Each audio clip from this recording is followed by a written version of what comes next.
Tips para pintar nos cabelo natural de curl. Tip número 1. Segura o mês de vai cerca um profissional para cambiar o cabelo sucolo. Assim nos está evitar desastre. Tip número 2. Para melhor resultado, lo lava o cabelo primeiro vai cambiar sucolo.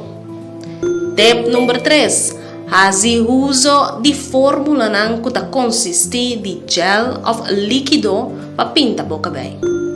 Tip número 4. Faz uso de shampoo que é especial para cuidar de cabelo a hora de pintar.